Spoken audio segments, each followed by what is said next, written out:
done introduced, my name is Erik Greenawalt, aka Chalky Dad. I'm glad everybody's out here tonight to learn a little bit more about chalk art.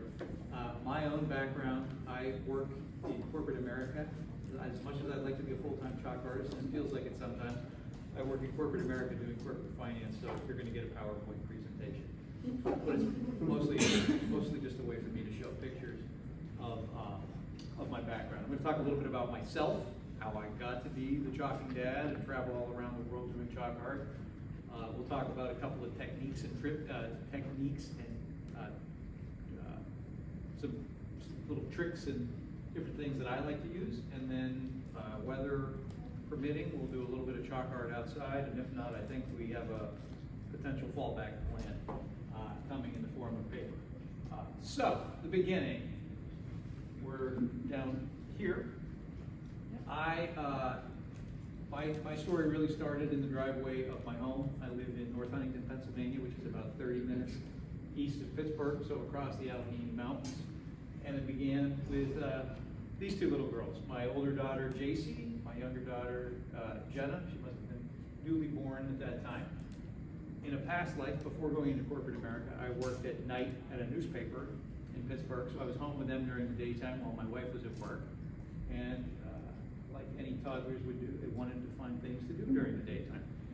So JC quickly started asking me to draw pictures in the driveway. And as best I can tell, I think this was the very first non-hopscotchy tic-tac-toe thing I did for them. If anybody remembers the little Einsteins, they were big, probably 2004, 2005. This is the earliest one I can remember, and it was basically little more than Crayola chalk. And my own background, I get asked the question a lot, do I have any professional training? No. The last art class I took was my freshman year of high school, and it was probably to fulfill a credit or worked into my schedule to be able to have something to do there. So the early days were, this was kind of freehand. I didn't know much. Just looked at an image and tried to reproduce it. It was good enough for a 3-year-old. Or, no, she was probably 4 or 5 at this point. But it started to morph into more Disney characters. She wanted princesses, Winnie the Pooh, Eeyore. Their Dora the Explorer was big. So there we were together in our driveway together. After doing that for a little while in Pittsburgh, I think it must have been 2009, there was a chalk art competition that went on, and as later has become my thing, I always try to do something that's current events or it's going to resonate with the public. So the Pittsburgh Penguins had just won the Stanley Cup again, so I chose to draw Sidney Crosby for the Stanley Cup, and I think it wound up winning People's Choice at the festival. But continued to draw princesses, and then it was after about a year or two I discovered that, in addition to just using Crayola chalk, I could use these things called soft pastels and get some more brilliant, vibrant, bold colors as I was working. So again, Sidney Crosby in the driveway, big fan of his, continue to be.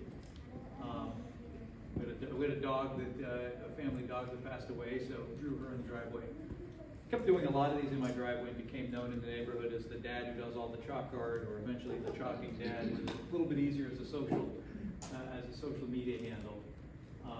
There we are working together. I didn't know much. I wasn't traveling the festivals, had to learn things, and rain was the bane of any chalk artist's existence, so we covered things up with tarps. But my younger one, JC, to this day, Pocahontas, who I learned, that's quite the connection to the area here, remains her favorite Disney princess. So we did a lot of those, and years and years later, and years of practice, went from doing that in my driveway to she and I did this as a 3D project at a chalk festival last year. So the people who say they can barely draw a stick figure, I say neither could I when I started. This is, the old 10,000 hour lesson that you really need to be good at something. You need to put 10,000 hours into it.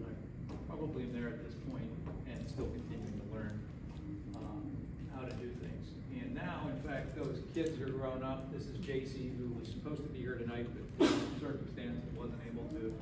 But she's now doing her own chalk art at different festivals. And this was one just 2 weeks ago in Somerset, PA. She did her own 3D Mickey and Minnie.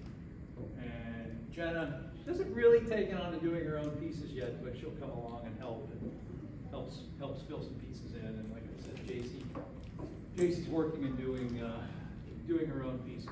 Lots and lots of years of doing it. So back to my story, how I did. I kept doing things in my driveway, and then about the 2014 timeframe, traveled out of town to my first ever chalk festival in Buffalo, New York, where I had the opportunity to meet several chalk artists from Florida who said, "Oh, you're pretty good at that. You should come down. We've got these festivals.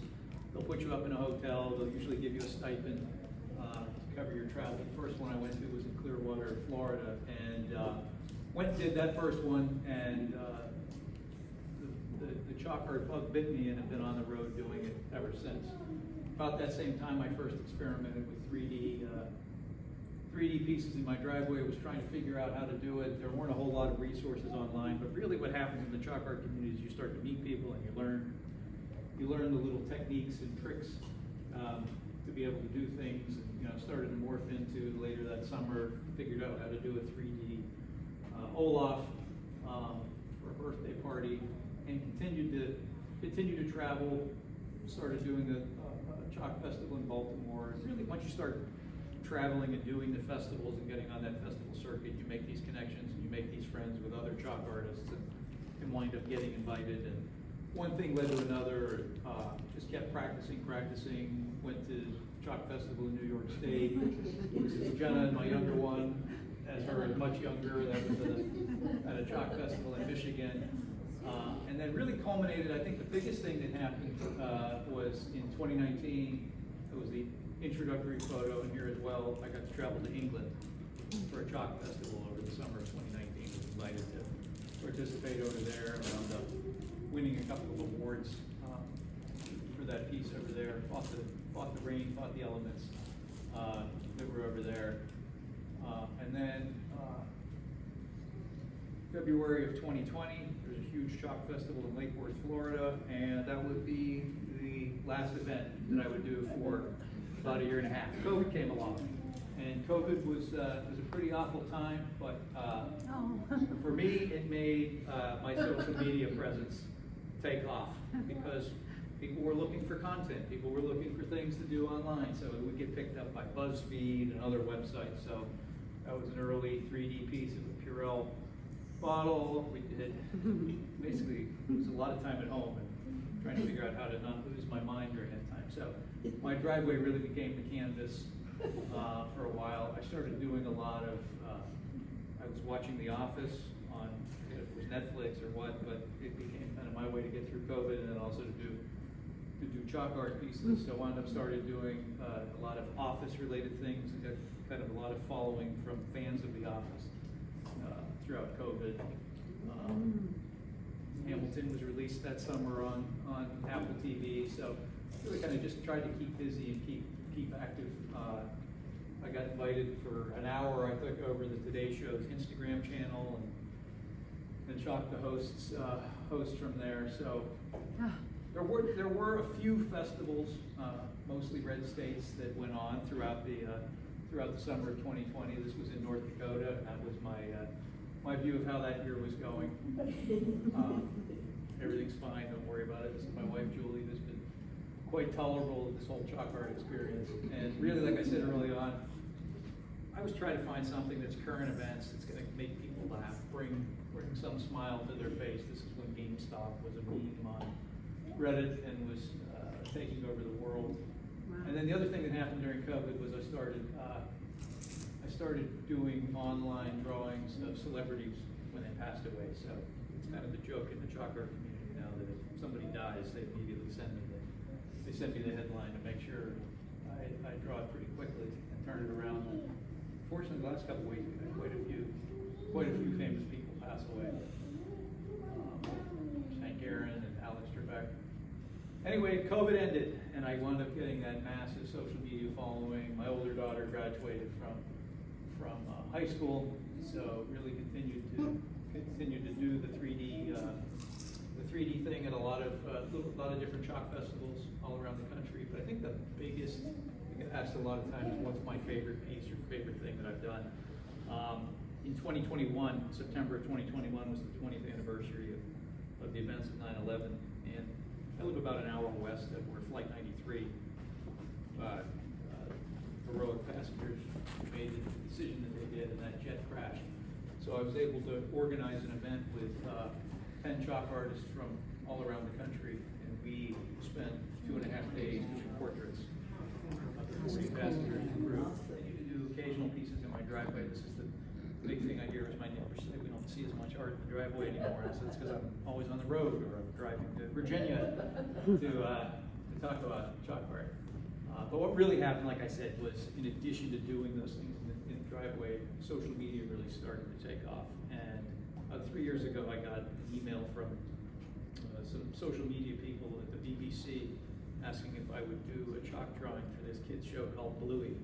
I didn't know anything about it. I said, sure, I'll do a little TikTok style video for you. Little did I know that that would turn into its own little thing after The Office. So since then, after they asked me, I started watching the show, and I fell in love with it. Even my daughters, who are almost 20 and above almost now, we all fell in love with it. So it's kind of become my little niche thing over the last year or two, is doing a lot of Bluey, and I see that a couple of you picked the Bluey drawings as your choices to draw tonight because it's the best show ever.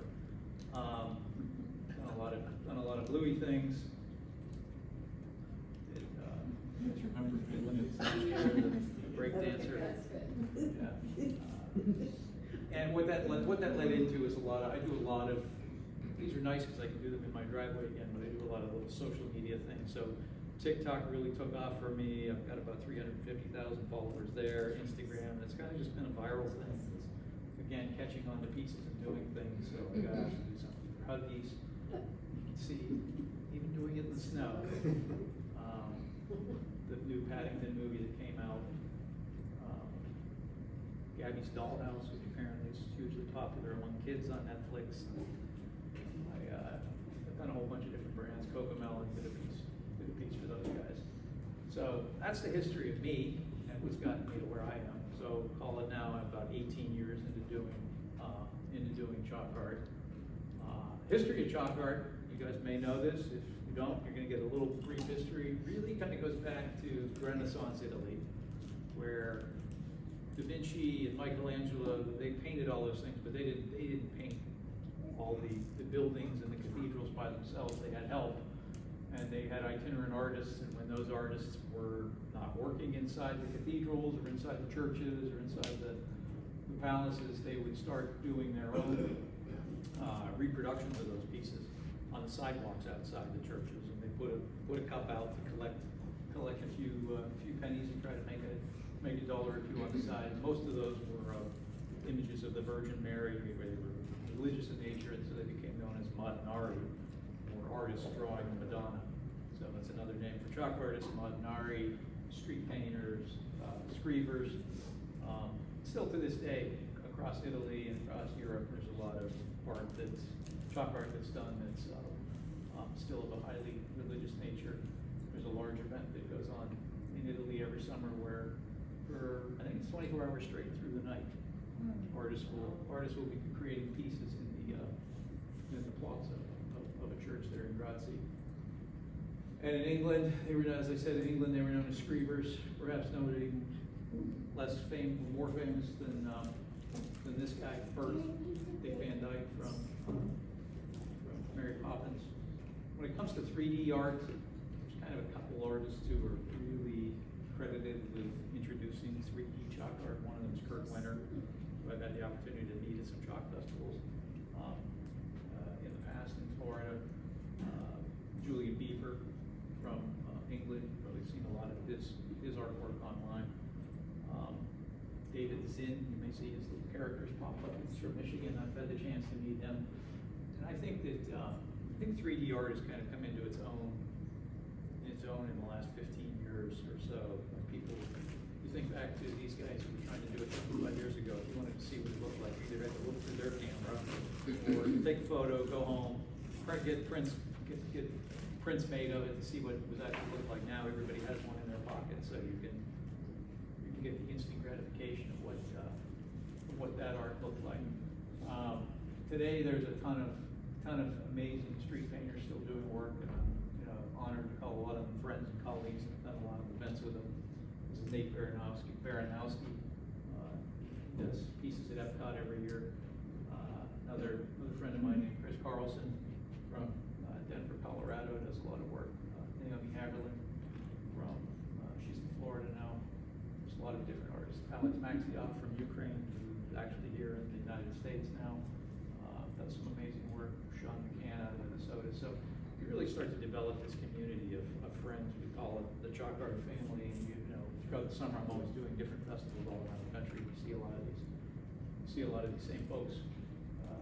Sometimes more often than I see my own family during the summer, because you really kind of get to know them quite a bit. So that's it on the history of me, and history of chalk art. Go into some materials and kinds of things that I like to use and what I do when doing pieces. So when it comes to materials, and I think you have a lot of these pastels out there for artists to use, there really are a couple of like key things. This is one of the preferred brands that I would say most chalk artists use. It's called COS, and these are what most festivals hand out to people. They're incredibly hard to find because they're made by like a Korean importer who sometimes you can buy them, sometimes you can't. But whatever factory is making them in Korea, there's some other brands called Violetto and Hashi that are on Amazon that are almost identical to them. And a box of these typically costs $8. Sometimes these other brands on Amazon might be $10 or $15. But there's a series of other brands. I mean, really, this is kind of basically what we call a student grade series of pastels. And this is COS. You can go online to Dick Blick, get their pastels, really any kind of thing that you can pick up at Michael's or, well, I guess Joann's not around anymore, but kind of the student grade series of pastels that are there. And they are a good start, and I find myself using them quite a bit, particularly for details. But they're basically what you guys have gone and gathered up there to work on. The next step up, which if I promote these enough, I get a kickback on sale on it. But there's a manufacturer in Tampa, Florida, Mount Vision, and these are hugely popular in the chalk art community. One stick goes a long, long way, and they're reasonably priced. They're kind of $3 to $4 a stick. The beautiful thing about them is if you have particular colors that you do a lot of work with, these open stock, so you can buy what you want, buy what you need, and again, they're a soft pastel, so they're similar in nature. And then there's other brands that some artists swear by and they'll use. You know, my friend Naomi, who I told you about, she loves this guy, Terry Ledwig, makes his own pastels in Colorado. They're very vibrant, very colorful, and then there's some other brands that are out there. And then the other one that's also hugely popular in the world of chalk art is called Eternity Art. It's a company out of Michigan, and they make they almost look like pieces of butter that are about that long, and about that square. They're relatively inexpensive. They're about $2 a stick, and again, similar type of thing. Good background color, good fill in for doing pieces. And again, you can buy those in the individual colors. You can buy a whole box. Always good. When I go to chalk, my personal preference is I actually use little miniature. You guys want to pass them around? I like to use just little miniature chalkboard erasers to blend my chalk with. But other folks can use these when we go outside the chalk. Cut up pieces of pool noodle are always a good blending technique. A free option from Home Depot or Lowe's or Carpet Square. Lots of chalk artists like to use those to blend their pieces with. And then there's always the good old fingers. Some people go raw into it when they blend. Other people will wrap medical tape around their fingers. Some people wear gloves. I prefer to wear gloves. Other ones prefer to go in with nothing on there. Transfer techniques. So a couple different ways if you have an image that you want to take from small to big. You can freehand it. That's how I did this little Einstein's piece for the first time. It's very challenging though, no matter how great an artist you are though, when you try to scale up small to big, if you don't have some reference. grid technique, which, if you're familiar with it, you take your image, grid it off, all your images are gridded off tonight. What you do is you then expand that into a larger size, transfer key points from one image, from the smaller image to the larger. Doodle grid. I don't know if you guys have seen the doodle grid before. This works a lot better if somebody's doing a mural or something on a wall. But if you ever see this, what they're doing is they're just creating random shapes on a wall. Or I have one chalk art friend who writes she'll write almost like a dad joke that references what her final piece is going to be. And what they wind up doing is taking this doodle grid, and typically on their iPhone or iPad will then superimpose their final image on. And rather than having just that line grid, they can actually look and say, okay, on my reference, I know that I want the side of this piece is going to cut right through the 3 that I've written there, or the shape curls and carves through there. Works much better when you're working on a wall because you get all kinds of distortion on the ground, but it is possible if you're able to get a shot directly overhead. The pounce method, an old sign maker's technique and sign maker's trick. If anybody decides they don't want to do Bluey and wants to go with one of the other options, pouncing is where you have a printout of your image, and it's filled with tiny little holes that are right through your image. You'll do a push powder through. You need to use baby powder or chalk powder, like you use for a chalk line, and push that through and transfer your image from here to the ground. Some folks, I have a large format printer at home, so I'm able to transfer my image that way.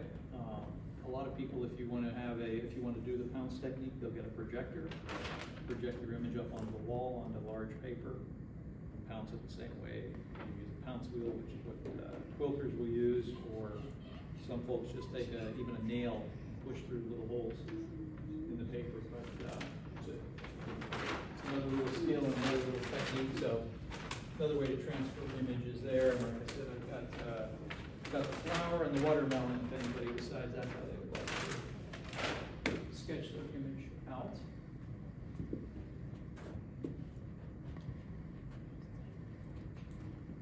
But this is the next generation.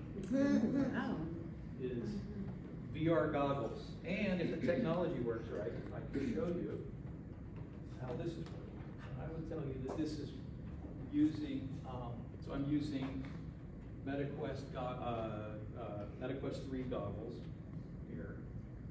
And this really is a technology that in the last year has taken off like wildfire in the chalk art community. One chalk artist posted last June that he had figured out a way to use these goggles for transferring images, and it's game-changing in the world of chalk art for artists who are doing festivals and events almost every weekend, and it's a massive time saver. So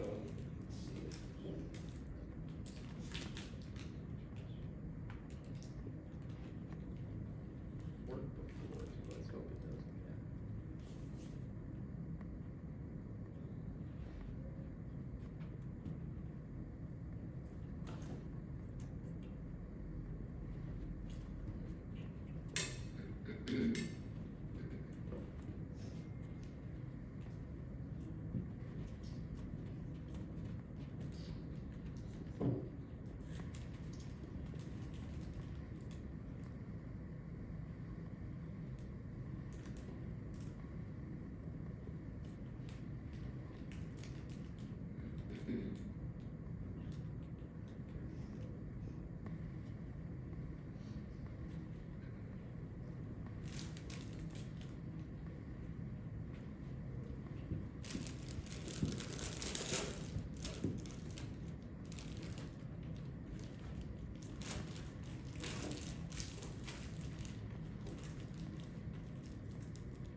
I'm seeing all of you through my goggles right now. I see the camera and everything. There are some apps here. What this app is called Stafford VR is what most folks are using today. What I'm able to do is go into Library of Art, and this was one of our options today. There's a flower, and then what I can do is point it at the ground. Is everybody able to see the flower on the ground? Yeah. All right.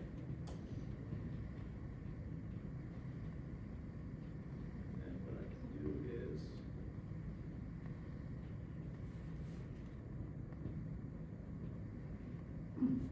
scale it up and make it as big as I want to, or as small as I want to.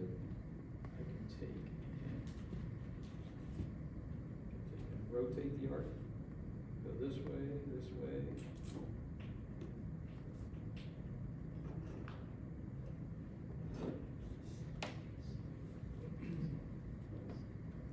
Move it around. And then what I'm able to do then is, when I'm ready to draw, I can come down here and control the opacity. So the easiest way, when people ask what it is that I'm seeing through here, now you guys are actually seeing it. It's essentially like I have a virtual projector over my head, and able to trace the outline and very quickly get my image down. And like I said, for people who are doing chalk festivals and chalk projects every weekend throughout the summer, it's game changing in terms of the amount of time it really saves on site, and it really gets from the, I would say, the tedious part of any chalk drawing is going from small to large to get that large image down on the ground, and this gets to the fun part of actually doing the coloring and the shading when drawing. So, huge game changer. Caveat, I'll give the warning, is Meta says these aren't made to be used outside. We found another use case for them. Now you really just have to watch that if you're outside, you don't get sunlight directly through the lenses, or it'll burn the screen out. But it's become a huge game changer in the last year or so. It's like every festival I go to, it seems to be another 3 or 4 artists are using them. I was at one in Michigan last weekend. I think there were about 30 featured artists there, and I would say probably 20 of them now have goggles to be able to very quickly transfer images down. So, can you use that to scale your image into a 3D image? no, I still have to do all the work ahead of time. There's a lot of geometry and math to be able to skew an image. You still have to do that. That hasn't gotten there yet, but maybe that'll be the. Give them a minute. Maybe that'll be the next. Yeah, maybe that'll be the next stage of the next thing. So yeah, whatever it will only project what I've given it. So I have to do all that skewing and stretching on the 3D pieces ahead of time before loading that in there. So that is what I have in terms of the presentation. That's great. Yeah. Were there any questions or anything? I know I kind of went through things, but I don't know. Are there any questions? I have one. yeah. You know, with the old Renaissance things, they have like gold or silver, and I don't know if you do that, but what color combinations can you do to make something look like silver or gold? So when I try to do metal, it's often, I should have included a photo. I did in Kansas City last year after the Chiefs won the Super Bowl ring that they had won. There was lots of gold and silver, and in that case, it's a lot of just white and black in terms of creating that illusion and that effect of the shininess of metal, and same thing with gold and yellows and browns. I wish this is where I don't have a professional art. Don't have a professional art background, so people ask about color theory and stuff. I'm like, just work until it works good, and feels right to me. But yeah, so a lot of it is just the illusion of creating the color. So if I were trying to replicate silver, it's a lot more white than you would think is necessary, and then some black highlights and things to get it. Yeah. What image or type of image would you suggest, like if somebody wants to beginner try a little 3D thing, like what would be the best kind of entry image for them? To try 3D? Mhm. It's a great question. I learned this the hard way through lots and lots of experiments. So the way 3D really works is, like this eraser is, whatever reference image you have, you want to have something where you're looking down on an item, or looking down on whatever object is from kind of an eye level angle down, because the whole geometry of it says basically what I'm trying to draw is a line from my eye through the far corner and wherever that would reach into the background. Far too many people will try and, if you take an image that's straight on, the math and the geometry of it doesn't really work.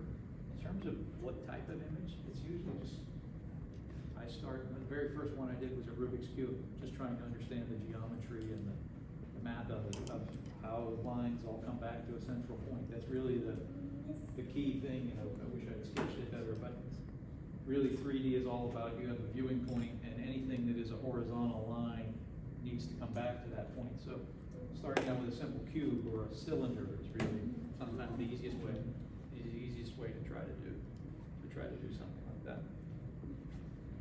Are most of your later pieces now, is it using the augmented reality set, or? Yeah, for the last 14 months, 15 months or so, that's 95% of how I'll transfer images, just because, the sheer volume of, when I leave here tonight, I've got a project this weekend coming up, and before that, just in terms of the history of how I did things, for the longest time I used the grid method, and then about 2018, 2019, I started doing more of the pouncing, and then I got my own printer at the start of COVID, so I was able to do that pounce technique, and was doing that for about 4 or 5 years, and that was a ton of work, because you have to scale your image, turn it into a vector line drawing, print it out, run the pounce wheel over it, transfer it, then when you got on site, you have to hope the ground was dry, put the powder down through, wait for all that, hope the wind didn't blow your paper up.